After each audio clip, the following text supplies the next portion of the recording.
Hello, everyone. Welcome back to another episode of Midnight Blues and Other Musings. We're going to talk about rhythmic gymnastics, a little bit about Junior Grand Prix, our first event of the our first official international event of the season. Today, we have a very special guest who has come back to chat with us about RG. ClematisRG, how are you today? Hi, hello. Thank you very much for having me again. This is very kind of you. And yeah, I'm very excited to talk maybe about the Olympics. I'm pretty sure everyone already has said a lot about it, but yeah, and also maybe a bit about figure skating. Yeah, we're super excited to chat with you again today. So I am going to briefly talk about Junior Grand Prix, our first event at Courchevel. So junior women, short program, Claire Seo in first. In second place, Lindsay Thorngren. In third place, Kaya Reuter. So great event. Claire is awesome. I remember watching her at Skate Milwaukee. She is such a lovely skater. I'm so glad that she's like getting all this love. Her step sequence is one of the loveliest things I've ever seen. She had one under rotation, I believe, on the flip, but other than that, good program for her. Really awesome. Lindsay Thorngren. She has really made improvements with her PCS, which I'm pretty shocked by, especially from what we saw at Skate Milwaukee and what we were seeing last season. She didn't attempt triple axel, but I'm guessing we're probably going to see that in her free skate because I know she's been working on that at Benoit's camp. So excited for that. Kaya, I love her. I kind of discovered her 2 seasons ago. She is so adorable and lovely. She has such awesome energy. So she's such a star. Kind of reminds me of Alyssa when it comes to performance. And yeah, it's Junior Grand Prix is honestly my favorite thing ever about figure skating because I love to discover new junior skaters, and it's so awesome to kind of see younger skaters from small federations to have a chance to compete internationally. I personally always love to see skaters from India. I remember watching Tara Prasad at Cranberry Cup, and that was awesome to see. And onto the junior men's short program, that was a really awesome event. I did catch up on the top 3. So Ilya Malinin into first, which is awesome at Skate Milwaukee. I remember watching him. His layout is absolutely insane for the free skate. I'm going to briefly talk about it. It's quad lutz, quad toe, triple axel, quad salchow, quad toe, triple sal, triple lutz, triple loop and combo, triple axel, double toe. Didn't have a clean free skate at all at Skate Milwaukee, but I'm excited to see it because he did have a clean short program. Triple axel, triple toe, triple flip. No. Triple lutz, triple toe, triple axel, triple flip, step sequence level 3. Yeah, pretty good, solid. Corey in second, which is good. We all love Corey skating. And I saw a tweet that was like this, all junior men really need to do ice dance for a few seasons because Corey really solidifies that belief that men need to be put into ice dance for a little bit. He's such a phenomenal skater, and Lucas was in third. Awesome event. I really did love seeing Priyam from India. That was great to see. Truly, I'm so glad he's like receiving all this love. Clematis, did you catch up on Junior Grand Prix a little bit? A little bit, just a little bit of the ladies actually. I watch, of course, Claire Seo. She was just amazing. Yeah.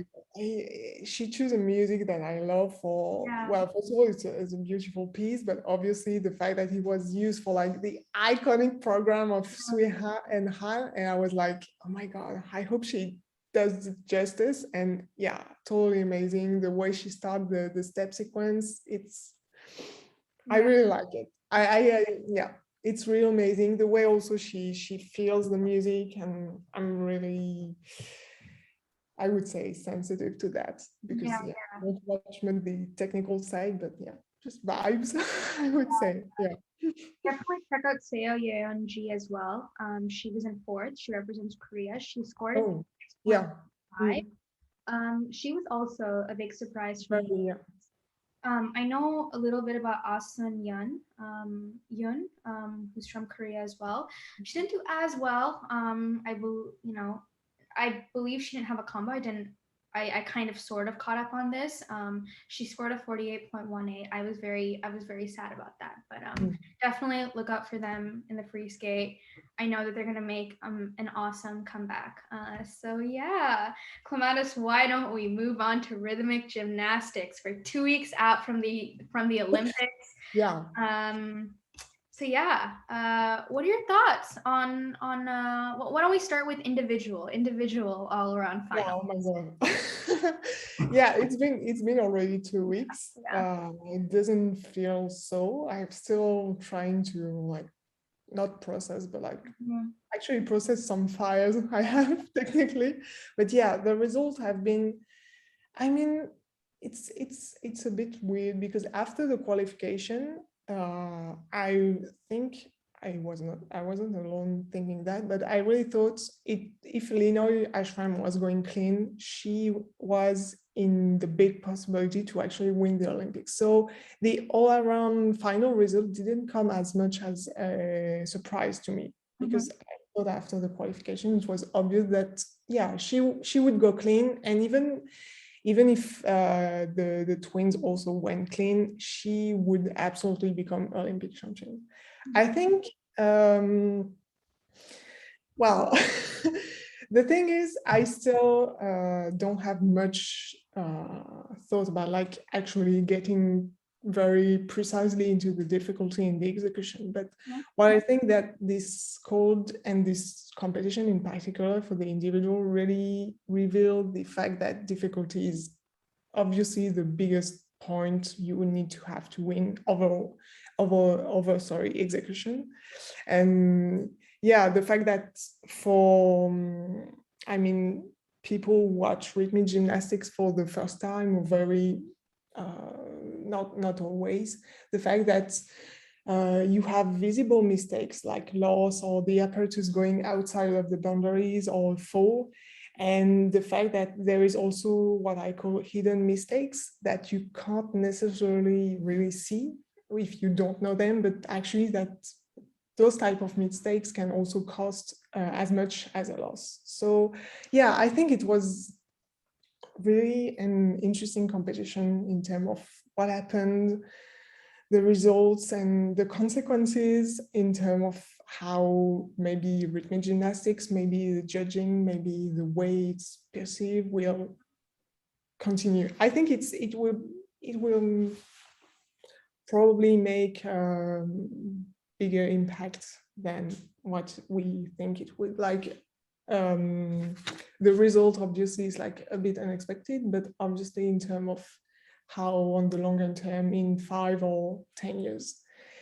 Yeah, I don't know if it's very clear, but yeah, I think also on obviously, I don't know what to say, but there is so many, I mean, people already talk a lot about that, but the fact that obviously it was expected that Dina Verna and Arina Verna were going to be very upset about it, because obviously they were going for gold and silver medals, and the fact that it completely changed their dreams, it's obvious that they were going to be upset, all this emotional realist, I would say. Yeah, but now obviously the comments made by Elena Wiener are not the best and most diplomatic one, I would say. The fact that it's a bit like she's getting the taste of her own medicine, because she was actually having a lot of I mean, it was a code that were really much an advantage for the Dina Verna and not in Arina Verna. Obviously, it can be normal. I mean, if they are at the top and they're getting the best results from what they've been doing since 2017. But obviously, I would say the worst nightmare of Irina Wiener actually realized, because in starting from 2018, she was saying, Lina Ashram, you need to pay attention to this girl. She's gonna do some big stuff. And yeah, it actually happened. So I think, yeah, it was really kind of awful. I know, yeah. I don't know what to say much. There's so many things. Like, I mean, you probably saw it, even if you're like, I mean, I don't know how much longer how long you're watching rhythmic gymnastics, but it's obviously that there were a lot of stuff into this result, like the Russians, the fact that there is like some kind of overscoring on both sides, the fact that this code is a bit complicated to like, not even a bit, it's really complicated, and there has been like a lot of issue with the judgment along the last years. So it's really mixed up of all thing between like rational thinking and emotion and what they want and what people want. But there has been a lot of also very good things, except for obviously a lot of good things, like for example Milena Baldassari, who finished like I'm trying like to speak about like the nicest thing, like who made like very historical results by doing like very clean performance and finishing at the 6th place in final, which is like a first for Italy in this type of event. So really, really, really amazing, I would say. And obviously also Kristina Poranichna, who finished who finished with also like four performance and finished like at the 9th place. So I would say proving Irina Derugina wrong, but like what you said. No. Yeah, I would say this is the I would say maybe the highlight nearly of this event. Obviously the historical result, but the fact that she's also talking about like it's not something you see a lot in rhythmic gymnastics, but gymnasts actually having their opinion about their coach and saying, oh no, this is actually wrong, this is actually not what I want this. So I think, yeah, because I don't know if you see, but like she had been liking some comment on about Irina, Irina's comments, and she also the family is trying to keep down the rhythmic gymnastics in Ukraine, and this is not the best thing. They haven't been doing the best job. Like obviously they have been doing some nice thing, but yeah, we've seen from a lot of things they have been doing in the last year and more than the last year. Yeah, obviously. So I think that was also very, very, very cool to hear that, especially after the comments she has made, like the fact that Vlada Nikolchenko should have been at the Olympics because she won the Olympic spot, but obviously Kristina also won it at the 2019 World Championships. So that was like, okay, well, maybe you need a bit of logic in what you're saying. But well, yeah, and this was also interesting.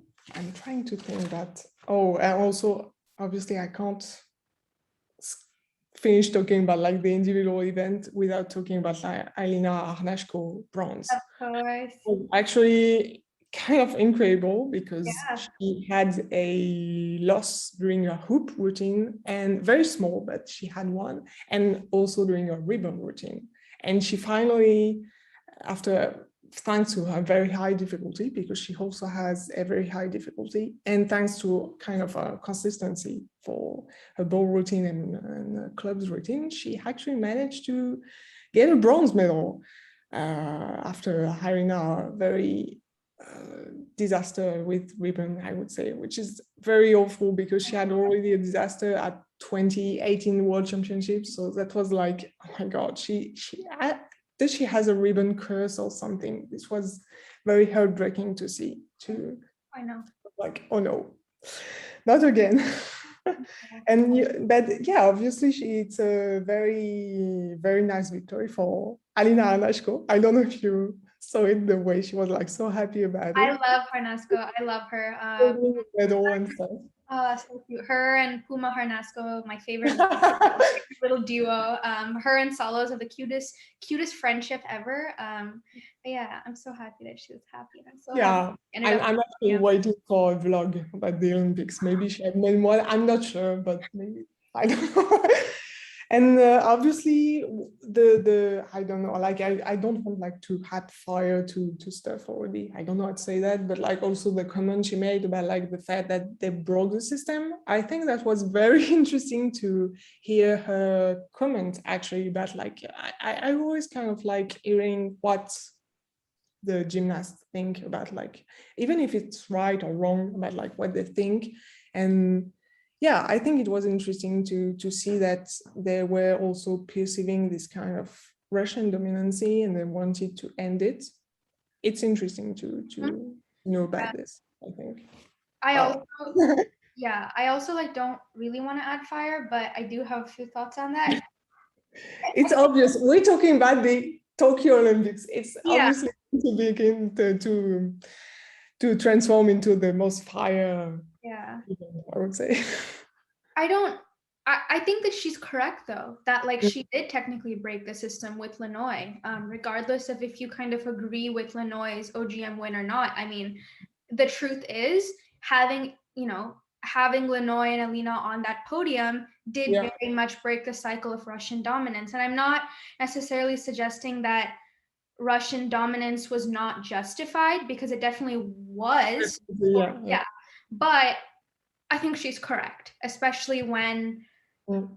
you know Dina. Yeah, what happened Yeah, is definitely, yeah. yeah. I don't necessarily think it's the best thing to say in front of your, I mean, I'm not sure she was like, she did actually know she was filmed. And yeah. I don't think it was intentional, but I think that in that close space, the sisters did hear it, which did prompt all of that fire on social media.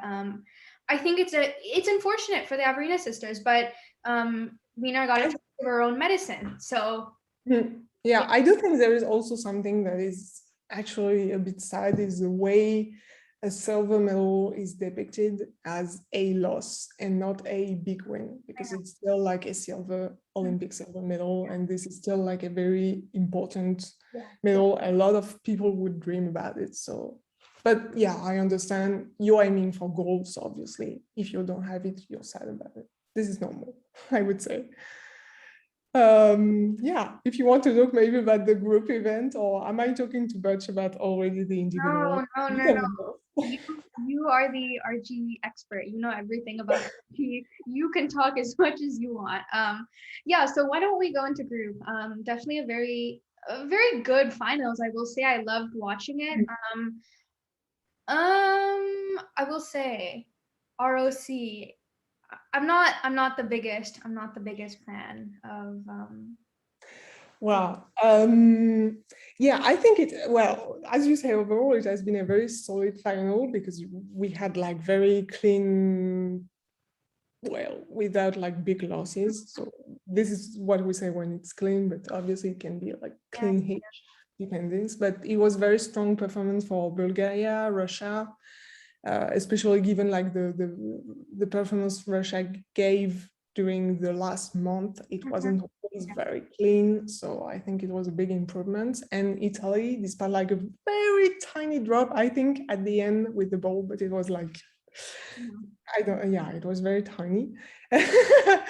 And China also really did amazing performance despite not having any international experience. It was, yeah, absolutely amazing.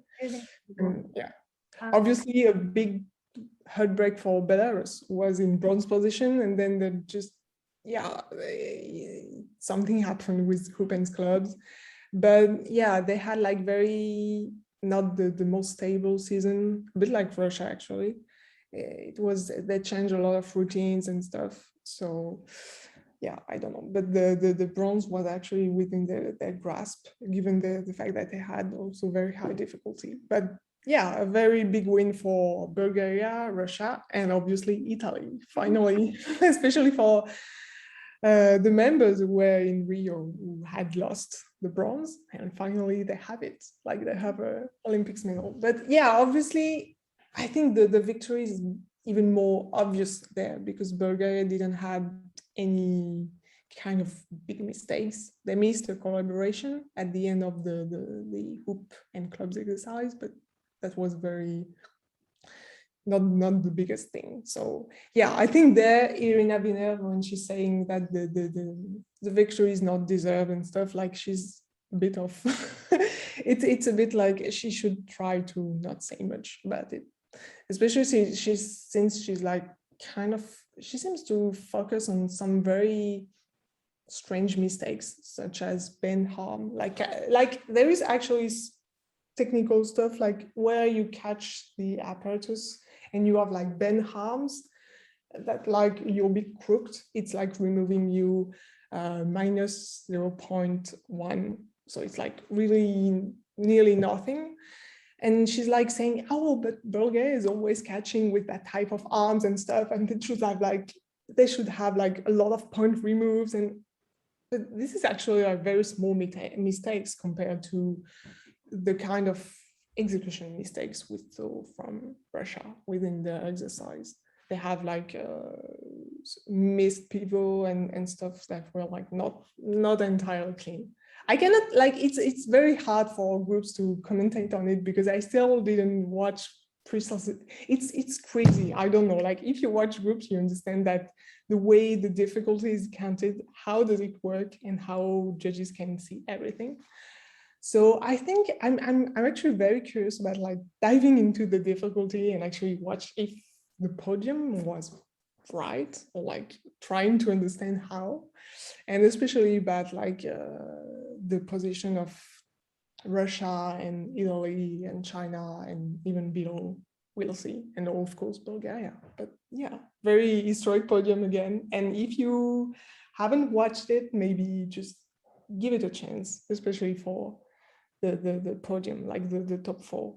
I think, like, I don't know, I'm asking you, you just watch it with that maybe a lot of experience, or Yeah, this is actually my first time watching. This is my first time watching group. oh, okay. I kind of sort of so 2019 I was before the Olympics I was kind of like briefly catching up on stuff. So 2019 World Cup series, I was watching group all around. And the podium was Russia, Bulgaria, Japan, and Italy came in fourth, Ukraine in fifth. And I remember thinking, I love Ukraine in group. I think they're awesome. And then I also caught up on in August 2020. Top three was Bulgaria, Belarus, and Ukraine. And going. And I was kind of like following like World Cup or a something. little bit because of Oksana. So and I didn't really love group before the Olympics because I always thought it was such a mess. Ribbons scares me to watch in group form. It truly is a scary apparatus. Especially with the Tokyo humidity. And my thoughts were kind of that I wasn't a big fan of Russia when it came to group. I thought that they were much messier compared to Belarus, not even Belarus, Bulgaria, Italy, China. Yeah, I think they had like since 2017 they had like a shift in the way they are making the choreography in order like to pack with more difficulty. They're making the formation much more smaller, and like they're moving across the floor in those sort of like very small groups, like endings, but it's usually, and they are trying to pack up as much difficulty as they want. But yeah, I think the execution is not obviously on the level of like Bulgaria or even Italy. Obviously, they have. Yeah, I think it's very obvious in terms of the way they. Yeah, I think the most obvious is obviously like when you see like the lack of synchronization or that sort of stuff. But yeah, I think there is a lack of attention to the choreography and the way they are feeling the yeah. I think this is really obvious. Like if you compare Russia at the 2012 Olympics and it wasn't the same code obviously, but the way just they are thinking about the whole choreography and the whole how they adapt to the code. Obviously Bulgaria really did a better job at it. like combining, yeah. And actually it was kind of very difficult for them because they had like a different routines for hoops and clubs, and they actually decided to ditch it for Spartacus, thinking that it would help in terms of like putting more difficulties and still not trying not to sacrifice much about like the artistry. And yeah, I think it finally paid for them. And obviously for Italy, because if you saw them in 2019, it was like a very rough year for them, like had a lot of change and injuries. So big redemption, also very nice to see. Yeah.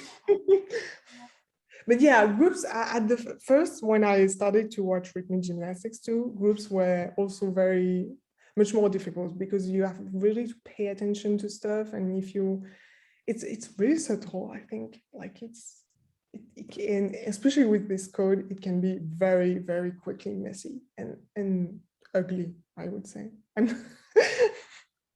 Depends on who's doing the exercise, obviously. But yeah, no, obviously, yeah, if you have the chance to just catch the two finals of the Olympics, I think this is two nice finals to watch. Mm-hmm. I mean, there's not a lot of clean performance for the individual. Well, there is some clean performance, obviously, but there are also like some less clean performance, especially like from Anastasia Salos. For her, she had, oh yeah, it was really awful. It was, yeah. There's Paris. Paris is coming. There's Paris. So good segue. Good segue. So we did see that the Arena sisters are going. Yeah. Are considering. They're considering. I think it's it. very different.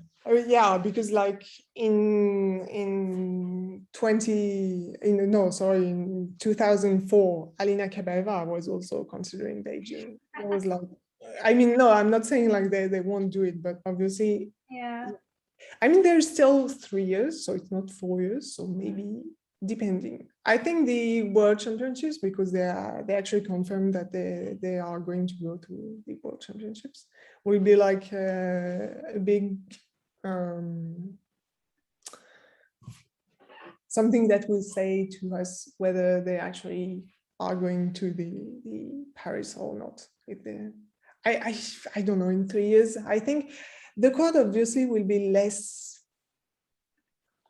awful. I think for the difficulty will be not easier, but obviously from what they have tried, they will have much more chance to focus sorry on the difficulty, on the execution, sorry.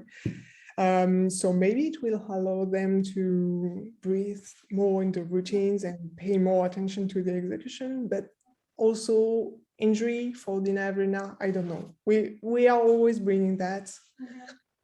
I'm waiting for what the doctors, what the interviews will say, but yeah, I think there is still a very long road before Paris, and there are obviously a lot of gymnasts who are coming up.